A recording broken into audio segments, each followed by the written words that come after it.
आत्मस्वरूप भावंडांना सेवेकरिता घेतलेला अभंग अनंत कोटी ब्रह्मांड नायक कैवल्य साम्राज्य चक्रवर्ती संत श्रेष्ठ योगीश्वर ज्ञानेश्वर महाराजांचा योग्यांबद्दल बोलणारा आणि योग्यांना आलेला अनुभव या अभंगातून कथन केले.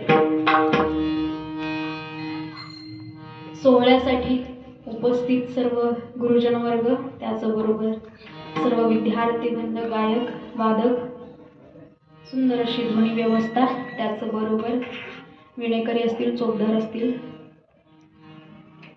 तसेच तुम्हा सर्वांच्या चरणाचं दर्शन घेऊन या सेवेला सुरुवात करते. विठ्ठल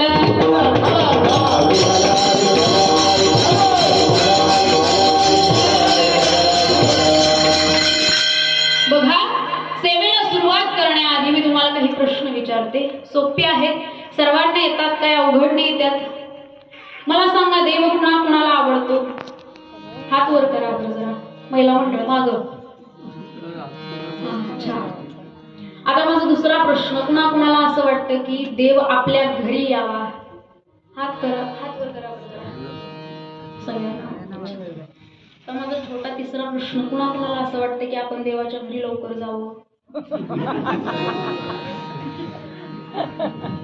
मला वाटतं खरी गंमत आहे. आम्ही लय हुशार, देवाला काही काम धंदा नाही म्हणून त्याला आमच्या घरी यावं, आम्ही सांगल ते ऐकावं. आपण काय हो त्याच्याकडे जायला? त्याच्या घरी जाणं म्हणजे चौघांच्या खांद्यावरनं जाणं. हा जो काही भ्रम झालाय आमचा, तो भ्रम दूर करायला पाहिजे. एक गोड प्रमाण आहे बघा, आम्ही वैकुंठवासी. हो, देवाच्या घरी जाणं म्हणजे आपल्याच घरी जाणं हे लक्षात ठेवा. आम्ही जिथून आलोय तिथं परत जाण्यासाठी आमचा जन्म आहे. आलो याच कारणासाठी जन्म.